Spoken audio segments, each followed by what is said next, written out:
We're at 5G World Summit in London. I'm very happy to be joined by Enrico Salvatori at Qualcomm. Enrico, good to see you. We've heard a lot this morning already about the risk of fragmentation, I suppose, with developing 5G standards. Lots of different operators are planning different trials on different bands, and there doesn't seem to be a lot of consensus. That's surely not good news for Qualcomm as you look to develop new chips and solutions for telcos? Well, actually, I think that it's not only concern. 5G is, first of all, a great opportunity. 5G is an opportunity for the users, consumers, and for the industry.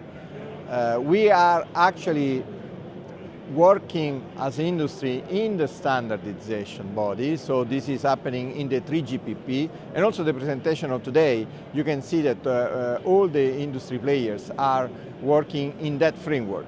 So I think that fragmentation is not really a concern at the moment. It's more the time frame and the acceleration of the 5G deployment that, as you can see from the event of today, is becoming significant by operators or by countries like US, Korea. So it is important from our perspective to maintain a united, standardized approach. It's very important that we continue working, accelerating the 3GPP activity that at the moment is started in 2020, but we, Qualcomm and other players, are convinced that we can do something better, considering, for instance, 2019. So, yes, fragmentation would be not good, absolutely, because we do back not supporting roaming, we have to support multiple technologies, different devices, that's bad. Absolutely, but I don't think this is a real risk for 5G at all. The point is more about arriving all together in terms of timing, making sure that we take into account the request from some of the operators that they want to accelerate, so that we can, in the framework of the standardization 3GPP, can support this demand, this request for 2019, earlier than 2020.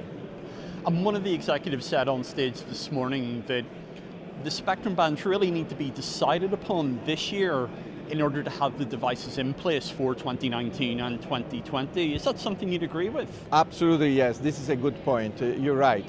In order to develop networks, to deploy the network by the operator, infrastructure vendor, handset device, UE side, we need to know what is the frequency.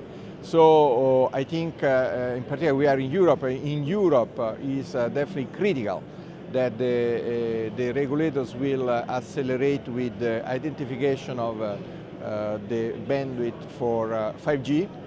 We strongly support the 3.4, 3.8 gigahertz for the sub 6 gigahertz band. As you know, with the 5G, we are looking for a technology that will be scalable across multiple use cases and multiple frequency bands.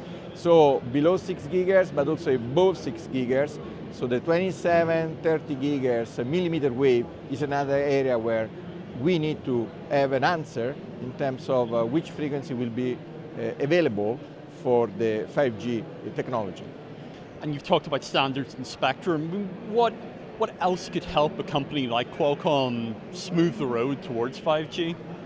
Well, definitely those are two critical elements, but we need to enter also in the definition of the technology. We strongly believe in OFDM, the new OFDM, that is in a way leveraging on the experience done with 4G. I think we will have also contribution from the Wi-Fi. We are expecting 5G to be the evolution of the 4G and Wi-Fi, creating a unified radio access technology based on OFDM that will enable scalability of this technology across multiple use cases and multiple frequency spectrum. So that's where also it's critical to move forward with the specification, release 14 and release 15 in the frame of the 3GPP. Excellent. Enrico, thank you very much. Thank you.